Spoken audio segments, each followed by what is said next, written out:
সকালের নাস্তায় কিংবা বাচ্চাদের টিফিনে যখন কোনো কিছুই বানাইতে ইচ্ছে করে না, তখন এই রেসিপিটি আপনারা কিন্তু ঝটপট বানিয়ে নিতে পারেন একদম অল্প সময়ে আর কোনো ঝামেলা ছাড়াই। আসসালামু আলাইকুম এভরিওয়ান, সবাই কেমন আছেন? আশা করছি সবাই অনেক বেশি ভালো আছেন। তো আজকের আয়োজনে থাকছে স্পাইসি ব্রেড টোস্ট। বাচ্চারা কিন্তু এটা ভীষণ পছন্দ করে। আমি মাঝের মধ্যেই কিন্তু আমার বাচ্চার টিফিনে এটা ট্রাই করে থাকি। তো আপনারাও কিন্তু ঝটপট বানিয়ে নিতে পারেন এই মজাদার রেসিপিটি।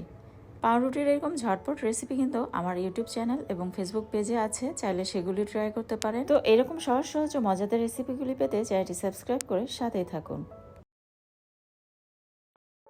ভিউয়ার্স, আমি একটি বোল নিয়ে নিয়েছি আর এখানে 3টি ডিম ভেঙে নিয়েছি।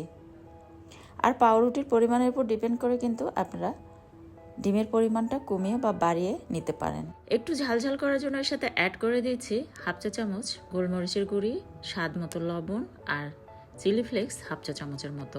1 চা চামচ চিনি অ্যাড করে দিলাম। ঝাল মিষ্টির সংমিশ্রণে কিন্তু এই টোস্টটা ভীষণ মজা লাগে। 2 চা চামচ পাউডার মিল্ক অ্যাড করে দিলাম। তারপরে হ্যান্ড বিটার দিয়ে এটাকে খুব ভালোভাবে ফেটিয়ে নিচ্ছি। আপনারা চাইলে কাঁটা চামচের সাহায্যে কিন্তু এই কাজটি করে নিতে পারেন। এদিকে আমি 3 পিস স্লাইস ব্রেড নিয়েছি আর ব্রেডটাকে এভাবে কেটে নিচ্ছি। তবে আপনাদের পছন্দ মতো আপনারা যে কোনো ভাবে কিন্তু এটাকে কেটে নিতে পারেন।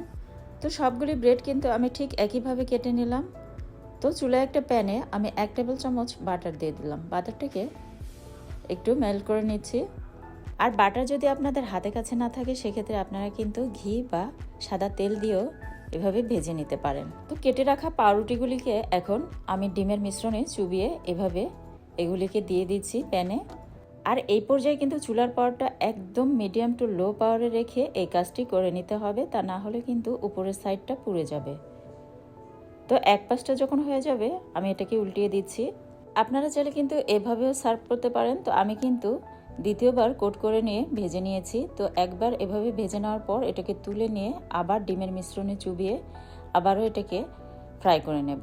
তো পরের বারও ঠিক একইভাবে আমি ডিমের মিশ্রণে ভেজে রাখা পাউরুটিগুলিকে আবার চুবিয়ে এভাবে দিয়ে দিচ্ছি প্যানে।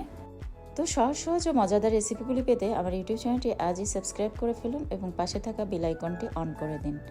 আর ফ্রেন্ডস অ্যান্ড ফ্যামিলি মেম্বারদের সাথে বেশি বেশি শেয়ার করবেন। তো সবগুলি কিন্তু অলরেডি ভেজে নেওয়া হয়ে গিয়েছে, দেখতে পাচ্ছেন। আর কতটা ইয়াম্মি লাগছে তা দেখে বুঝতে পারছেন। বাচ্চারা কিন্তু এটা ভীষণ পছন্দ করে।